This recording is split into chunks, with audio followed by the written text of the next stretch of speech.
por continuar con nosotros y gracias como siempre a Javier Garza, periodista en el estado de Coahuila, allá en La Laguna. Querido Javier, un punto en donde nuevamente se concentra la atención a partir de la detención de este sujeto apodado El Limones, que discretamente se transportaba a bordo de una camioneta Lamborghini color verde limón.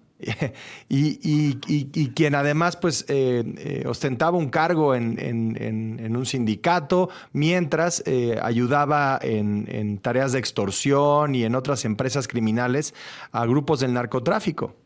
¿Qué tal, Enrique? Buenas tardes. Sí, pues fue la nota, no nada más a nivel local, como tú dices, a nivel nacional.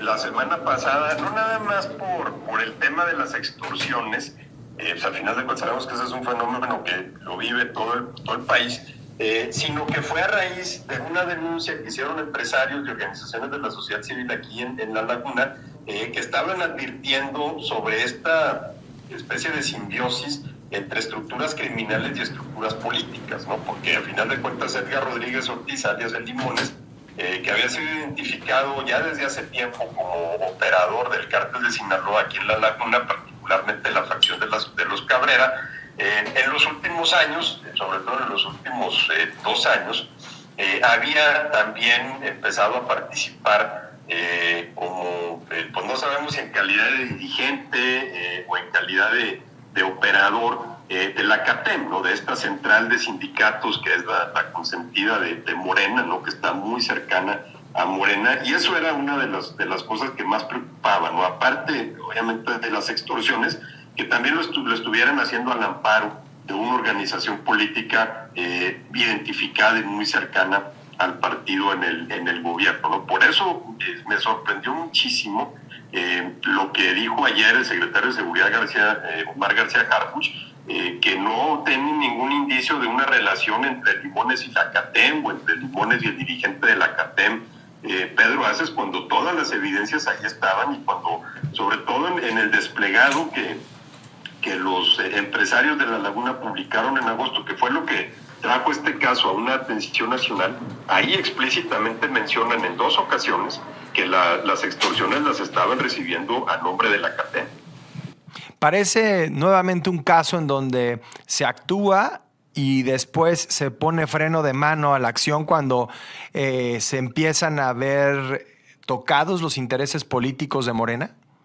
Yo creo que sí, porque lo estamos viendo como parte de un patrón que se ha repetido antes. Yo te puedo nombrar 2 ocasiones anteriores en donde lo he visto exactamente igual. El caso de la barredora en Tabasco y el caso de la red de huachicol fiscal en aduanas y la Marina, en donde son detenidos los ejecutores, ¿no? Por ejemplo, Hernán Bermúdez, pero no es, pero la persona, digamos, en el... Sí, la figura política central la figura política central en estos esquemas, pues parece que tienen una inmunidad ahí total.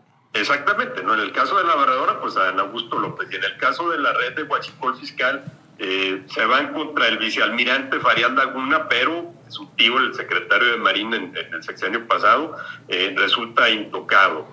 Y aquí estamos viendo lo mismo, ¿no? Están deteniendo al ejecutor de esta red, que es El Limones, pero Pedro Aces ya no tiene problemas y ya recibe esta exoneración, en donde también me llama mucho la atención cómo García Harfuch puede ignorar cosas que son abiertamente visibles, ¿no? Porque dice, por ejemplo, no tenemos evidencia de ligas entre El Limones y Pedro Aces, cuando ahí están las fotografías entre los 2 personajes en donde El Limones trae camisas con el logotipo de la CATEM. Dice, no, las denuncias de extorsiones no están relacionadas con la CATEM, cuando el desplegado que las denunció menciona explícitamente a esa organización. Sí.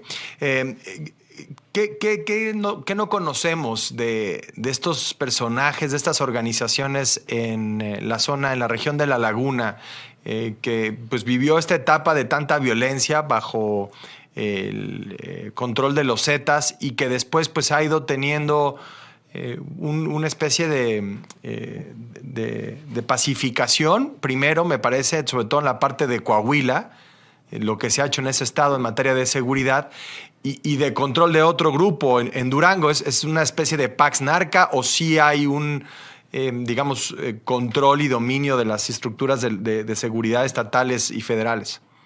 Yo creo que en un principio estuvimos hablando de una pacificación, ¿no? De una recuperación de la seguridad que tuvo que ver principalmente con una organización social, de empresarios, acá de líderes sociales, organizaciones civiles, que estuvieron presionando a las autoridades para que hicieran algo, ¿no? Y una vez que ya actúan y que desmantelan las distintas células del crimen organizado que estaban azotando en aquel entonces a la comarca lagunera, estamos hablando de 2010, 2011, 2012, sí prevalece una recuperación de la seguridad en donde sí seguía habiendo presencia del crimen organizado, ¿no? Seguía habiendo, por ejemplo, una presencia del cártel de Sinaloa a través de esta organización de los Cabrera, pero que ya no estaba generando violencia dentro de la comunidad, ¿no? Es decir, ya estaban contenidas.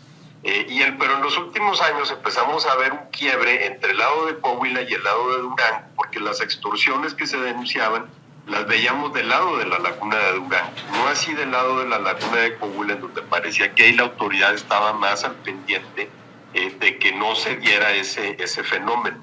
Y en el caso de Durango, pues sí vimos que se bajó la guardia o que había una penetración de las estructuras de seguridad del Estado, ¿no? También por parte de los grupos criminales que les había permitido avanzar. Sí vimos ese contraste muy notable, ¿no? Porque cuando el desplegado que te platico, que se publicó en agosto, había varias organizaciones de Torreón, ¿no? Del lado de Coahuila, en donde, como la Coparmex, la Canacintra, por ejemplo, en donde sus agremiados decían que ellos no habían sido víctimas de extorsión.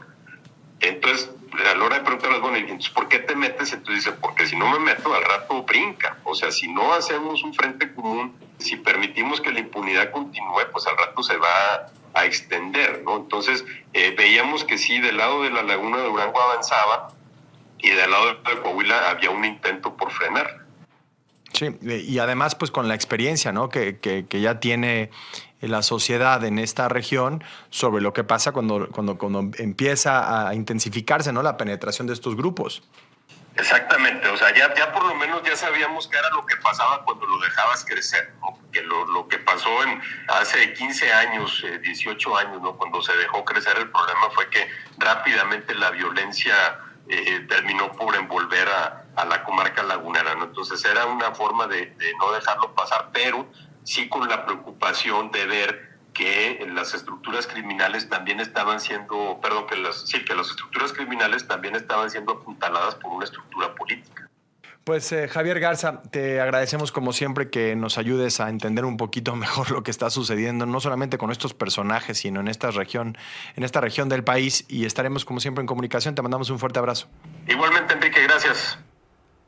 Bueno, ahí tiene la conversación con Javier Garza sobre este asunto tan relevante por el personaje y lo que opera en